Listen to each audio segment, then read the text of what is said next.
One of the things I love the relationship focus, and actually that question I asked on what are your top two challenges for creating long-term sustainable growth? Number one was internal alignment. Number two was lack of deep understanding of the customer, which is that change agent that defines the outcomes.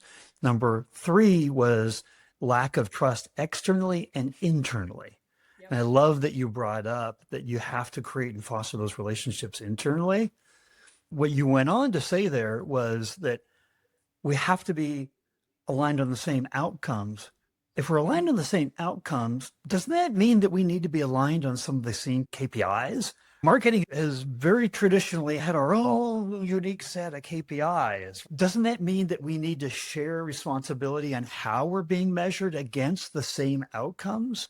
Absolutely. Absolutely. And I've started providing reports to my executive team that report on marketing influence to sales metrics. It takes trust to be able to present it that way because I'm not coming after sales credit. Initially, there's always that little bit of rub of making sure I just want to show you that I understand what you were trying to do and that I am helping to connect to that directly.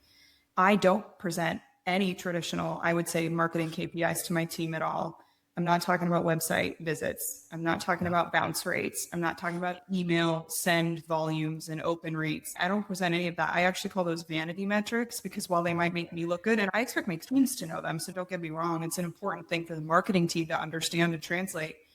But if it isn't coming out into those outcomes that we've agreed, it really doesn't matter. The only time I do present them back is if it's in an insightful way that helps articulate a change in direction that we are making. So we saw this change in this metric and we believe it means this, and this is the action we are taking as according to it to help drive the outcome that we've all achieved together. So is there a story that you could tell without naming any names that just brings to life this shared responsibility, shared outcomes, shared ownership of the buying journey? Because you're right, we slice up the buyer journey. The buyer is the same buyer, right? The buyer committee and all that, but they don't look at it as handoffs and stages and right. We manufacture that. Is there a story of how it's worked well that you could share with us? Sure. When I took on this role that I am in today, there was a lot of skepticism about marketing's ability to contribute to revenue at all from a certain part of our business. They very much were very open in telling me, you can help me make decks look pretty. I appreciate your social media posts, but beyond that, I don't really need you. I'm paraphrasing. Obviously, they were very polite and professional in the way that they said it. And I said, great, love to prove you wrong. Let me hear what you're trying to achieve. Let me hear what you're trying to get to, and let me show you what we can do.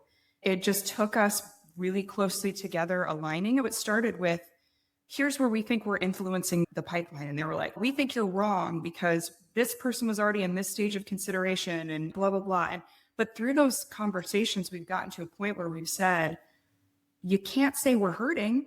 We're going after the same things you're going after, and you're starting to see traction. And we're not trying to argue for credit, but we're trying to show you that we're sitting alongside you. The buyer journey is very nonlinear, and it takes, depending on the research that you look at, anywhere from 7 to 27 times for somebody to hear a brand and make a connection before they are actually considering doing business with you.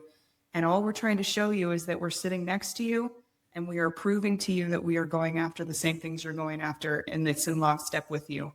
We're at a point now where they're inviting us to their go-to-market meetings. We have a seat at the table for strategy conversations. They're looking to us to help them shape their narrative when they're going after analyst conversations, when they're doing strategic presentations. And I think that work, while it started as baby steps, has really accelerated to the point where we're now seen as a commercial partner and not just a marketing cost center that sits alongside.